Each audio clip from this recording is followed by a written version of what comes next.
سلام البنات، كي دايرين؟ لاباس عليكم؟ بخير، نتمنى انكم تكونوا بخير وعلى خير. مرحبا بكم في قناه نسيمه ادريسي كيتشن.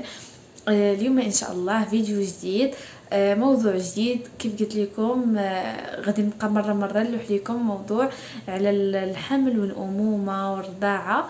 واليوم ان شاء الله موضوع جديد اللي غادي ندويو فيه على الرضاعه الطبيعيه. هذا الموضوع الرضاعة الطبيعية مهم بزاف بالنسبة للأمهات، وخصوصا الأمهات الجداد. كيبقاو يتسائلوا بزاف كيفاش غادي نرضعوا، على شحال من يوم بعد الولاده كيجي الحليب، شنو الماكله اللي كتزيد الحليب. المهم انا غادي نحاول نجاوب على كاع التساؤلات ديالكم. مهم لا قدرني على الله راه غادي نجاوبوا. خليكم مع هذا الفيديو.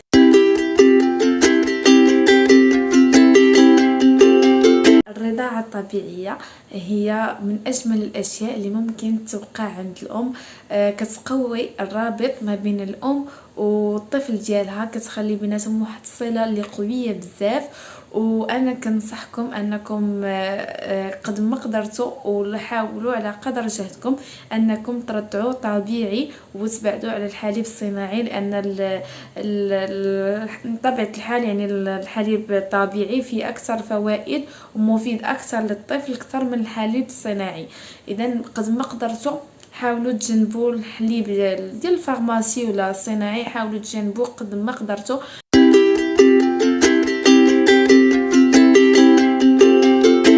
والوقت اللي تقدري ترضعي فيه من بعد الولاده بطبيعه الحال الا ولدتي طبيعي، هذيك الساعه الا كنتي كتشوفي راسك انك قادره انك ترضعي، فهذيك الساعه ممكن انك ترضعي. يعني ما تقوليش لا بلاتي هذا، يعني ان فوا يطلعوك من البلوك شفتي راسك قادره ولا غير شويه، رضعي ولدك، لانه قد ما رضعتي قبل قد ما غادي يبدا يولف عليها.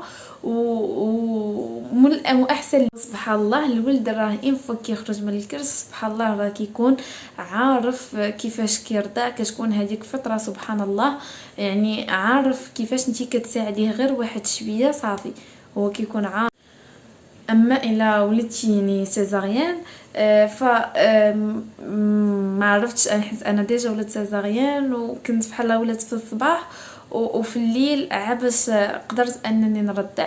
المهم كيبقى داكشي على حساب الصحه ديالك. وانا اللي غنقولك هو انك الا قدرتي الوقت اللي تشوفي راسك انك قادره، يعني ما تخليش حتى الغد ليه سواء والده طبيعي ولا سيزاريان، حاولي انك ترضعي هذاك النهار.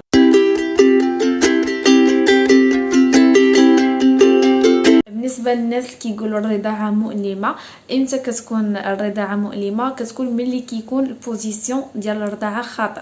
يعني ان فوا تشوفي راسك راه كتواتي، عارفه راسك راه ماشي هو داك البوزيسيون ديال الرضاعه. اول حاجه كيفاش الدري خصو يشد البزوله، خاص يكون الفم ديالو محلول مزيان، وانتي خاصك تدخلي ليه هذيك الحلمه اللي كتكون قهويه كلها تخشيها ليه في الفم ديالو، ماشي تخشي ليه غير الراس فقط. الا خشيتي غير الراس فقط فهذاك تمك فين كتجرحي كيتصاب لك بالتهاب وكيوليو عندك تشققات في الراس ديال الصدر، وكتبعتي بزاف وكتولي الحاله ديالك ما كتقدريش انك ترضعي لدرجه ان فوا كتبداي صافي ترضعي كتولي كتبداي تبكي.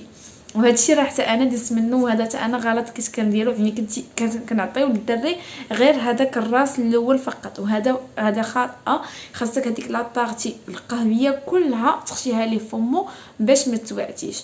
وفي حاله اذا صار معاك يعني هاد التشققات وتجرحتي، يعني كاينين مراهم او كريمات كيتباعوا في الفارماسي غادي تخرجوك الطبيب ديالك، هادوك كيداويو. من الاحسن انك تاخدي لي كريم اللي واخا يقيسهم يعني الولد من يكون كيرضع زعما يكون واحد شويه يدار ليه زعما ما يسبب ليه حتى شي خطر، يعني تقدري ترضعي بيهم.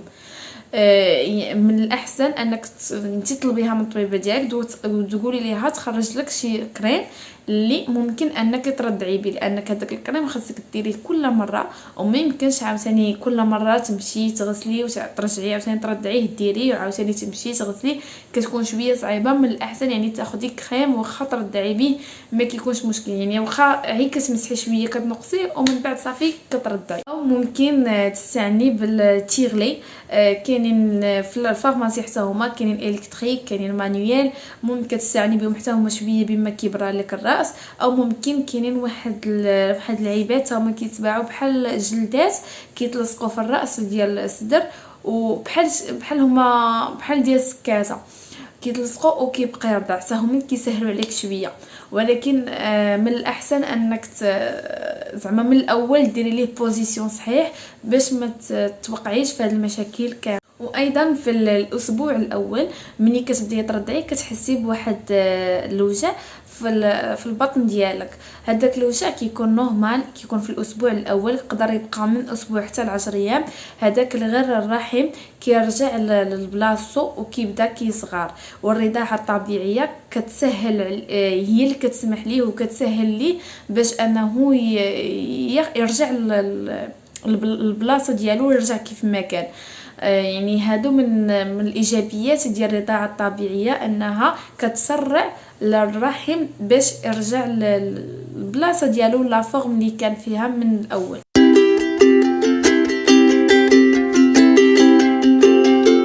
كيجي الحليب من بعد الولاده، الحليب كيجي نهار الثالث او الرابع، يعني ماكسيموم نهار الرابع كيجي. 3 ايام الاولى كيكون فقط واحد البا كيكون في الصدر، ولكن هذاك البا حتى هو كيكون مفيد بزاف.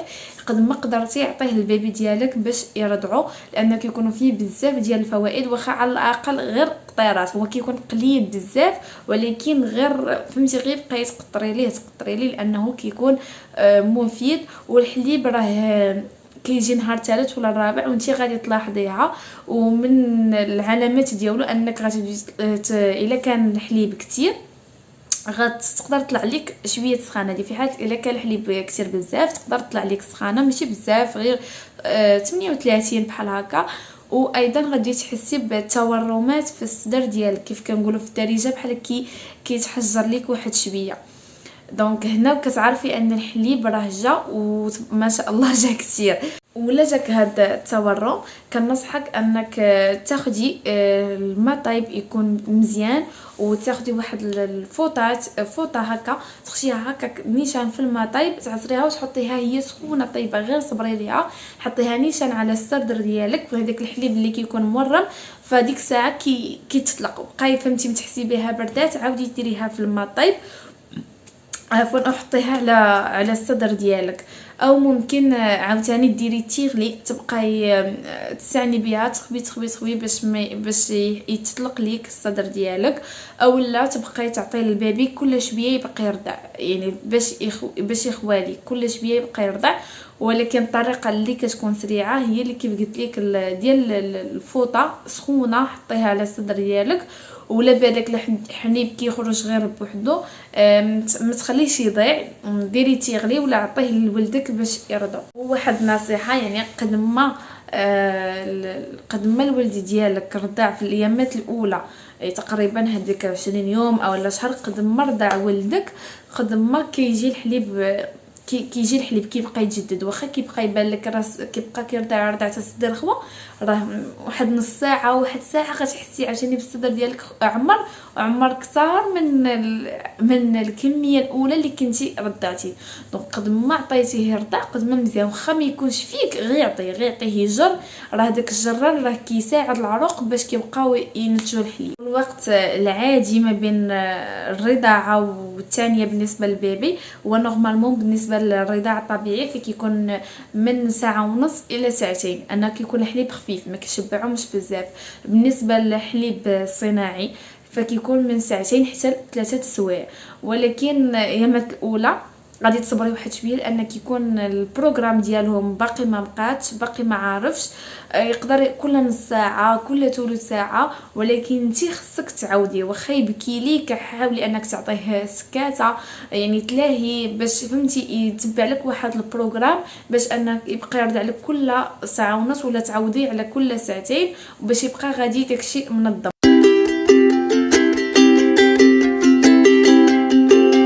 الماكله اللي كتزيد الرضاعه عفوا اللي كتعاون انك تزيد لك الحليب ديال الرضاعه، هي اول حاجه وكتزيد بزاف وغادي تلاحظيها هو الماء. الماء هو اكثر حاجه كيدير الحليب.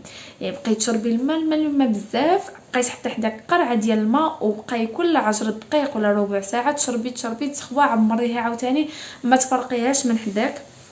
والسوائل كاملين حتى هما، يا العصيرات، لي سوب بجميع انواع ديالهم، سوب ديال الخضر او لا سوب ديال البلبوله ولا ديال السميده وديال الحليب، كاع هادو كيعاونوا على الحليب. وكيف قلت لكم اكثر حاجه كتبقى هي الماء.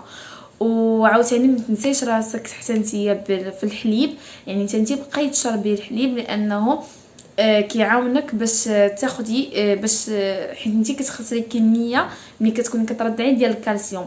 الحليب بعدا كيعاونك شويه باش ما تخسريش بزاف، يعني انت ما تنسيش راسك على الاقل شربي واحد 2 كيسان في النهار ديال الحليب، او لا خديه في الحسوه باش يعاونك ما تخسريش كميات الكالسيوم بزاف من الذات ديالك. وعاوتاني ما بين الماكله اللي كتزيد الحليب كاين الحوت السردين، حتى هو كيزيد بزاف، يعني كيف ما طيبتيه في الفران ولا في طاجين كيجي كيعاونك، يعني كيزيد لك الحليب. غادي تلاحظيها في هذاك النهار نيت. عاوتاني من بين تاني كيزيدوا الحليب بزاف، انا كنقول لك اللي كيزيدوا بزاف دابا كيقولوا ليها زريعه ديال البسباس او حبه حلاوه، هذيك حتى هي كتزيد الحليب بزاف. هنايا في فرنسا كاين بعض السبيطارات انفو كتولدي هما كيجيبوها لك في الماء سخون، وكيقول لك ها كيشربيها باش دير لك الحليب. دونك هنا في السبيطار كينصحوا بها باش تشربيها حتى هي. وفي الدار حتى انا جربتها، يعني كتعطيك واحد النتيجه فعاله. خدي كاس ديري فيه الماء سخون يكون مغلي، وديري فيه شي حبات ديال حبه حلاوه، وتقدري تزيدي معاه حتى حبات ديال الحلبه حتى هي كتزيد بزاف الحليب. ولكن كاين بعض الناس اللي ما كيفضلوهاش، دونك الا بغيتي ما ديريهاش، كيبقى اختيار ديالك. ولكن حبه حلاوه راه سيغمون كتزيد الحليب. كديري بعض الحبات كتخليها واحد 10 دقائق حتى كيطلق صافي، وكتصفيه وكتشربيه، وكتلاحظي النتيجه. يعني تقدري ديريها 2 مرات 3 المرات في النهار، راه كيزيد كميه ديال الحليب. وايضا حب رشاد حتى هوايه تقدري ديريه مع الحليب وتشربيه، حتى هو راه كيزيد الحليب. كاع الاشياء الساخنه حب رشاد الحلبه حتى هما راه كيزيدوه. وما نساوش طبيعه الحال الراحه التامه، يعني خص النعاس كيكون مزيان، الراحه النفسيه حتى هي كتلعب دور. يعني ما تعصبيش في ديك الايامات الاولى، لانه كيأثر عليك. ومع الصهير يقدر الحليب ينقص ليك، يعني وخصوصا الراحه، يعني النعاس. وخاف البيبي يعني كيكون يلاه زاد كيكون باقي ما بقاتش ليه النعاس بالليل، حاولي تريكوبيري يعني بالنهار الا لقيتي شي وقيته نعسي، باش هكا الحليب ديالك ما ينقصش ليك وترضعي وليدك. في الاخير راه الحليب الرزق ديال الله لهداك الوليد ولا هذيك البنيه. دونك الله هو اللي كيكون مقرر مكتب واش هذاك الولد واش غادي يرضع واحد المده ولا لا. حنا فقط كنديروا غير السبب، كنبحثوا كنقلبوا على الماكله اللي كدير لنا الحليب، وكيبقى داكشي يعني بتيسير الله. ربي الا كان كتب لي غادي يرضع راه غادي يرضع. كيف قلت لكم راه الحليب حتى هو الرزق من عند.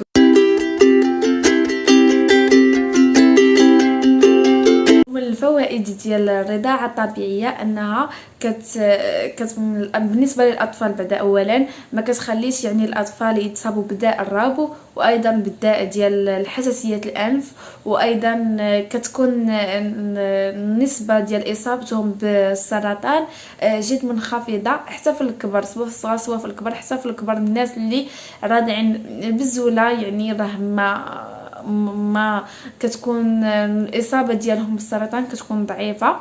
وبالنسبه للنساء يعني كتساعد كيف قلت لكم الرحم يرجع المكان ديالو بسرعه، وايضا كتخفض من النزيف اللي كيكون وراء الولاده، وايضا يعني كتخفض من نسبه السرطان الثدي بالنسبه للمراه، وكتساعد ايضا المراه باش كترجع الوزن ديالها قبل الحمل، حيت كتكون المراه في الحمل سيرو كتزاد بزاف، دونك مع الرضاعه وكتبقى تعطي لولدها يرضع بزاف، دونك دغيا كتسترجع الوزن ديالها قبل من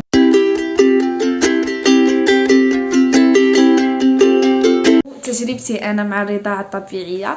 انا جوج المرات كنت رضعت. المره الاولى رضعت غير 3 شهور، والمره الثانيه رضعت 4 شهور ونص، يعني ماشي بزاف، ولكن الاسباب يعني في الاول كان الابن ديالي كان مرض بزاف، وكان نعس كان مرض واحد المرضى خايبه، ونعس في السبيطار، وبقيت معاه في السبيطار يعني واحد 10 ايام وانا معاه، وكان مرض واحد المرضى خلق بزاف. وانتم عارفين يعني اول ابن وغادي تشوفي مصاب يعني بالخلعه بزاف، ستريس، ما كنتش كنعس، يعني حتى الماكله كتعرفوا غير في السبيطار، يعني ما ملي جيت نخرج من السبيطار لقيت الحليب يعني مشى ليا، واخا بقيت كنرضعو ما بقاش كيشبع نهائيا، وليت كنعاونو بالحليب ديال الفارماسي. وبالنسبه الثاني العكس كنت انا اللي وبالنسبه للولدي الثاني يعني كنت انا اللي مرضت، وبقيت هكا كنحاول ما ناخذش الدواء بزاف، ما نحاولش ناخذ الدواء اللي غادي يضرو، كنت كنصبر عليه غير على حساب باش هو يرضع ويستافد. ملي وصلت ل 4 شهور ونص صافي ما بقيتش قدرت يعني، ولا كان خاصني ضروري ناخذ الدواء. وكانت واحد الطبيبه عطاتني واحد الدواء وقالت لي ماشي مشكل، غير واخا زعما ترضعي به. ملي رضعتو به كان ضرو بزاف، مصيرناتو ومرض ليا، صافي كنت تخلعت بزاف. من تما حبست ليه الرضاعه على 4 شهور ونص. قلت صافي انا يعني كنت باقا شويه الحاله ديالي عيانه، قلت ما كاينلاش نبقى مسكين نضيع عليه في صحيحته، وهذا نعطيه الحليب الصناعي. وكيف قلت لكم راه الحليب الرزق ديال الله وصافي، والله يصلح لينا وليداتنا وكاع وليدات المسلمين.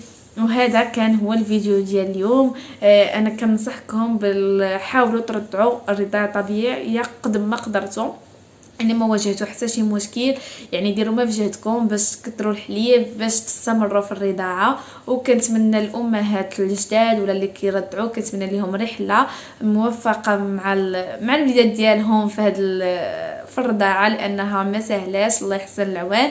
وهذا كان هو الفيديو ديال اليوم، كنتمنى انكم تكونوا استفدتوا معايا، وكنتمنى انه يكون عجبكم. الى عجبكم خليوا لي لايك وبارطاجيو الفيديو ديالي مع الاصدقاء ديالكم والاهل ديالكم باش كلشي يستافد. والاول مره غيزور القناه يضغط على ابوني ويضغط على الجرس باش دائما يبقى يوصل جديد. في امان الله، الى فيديو اخر.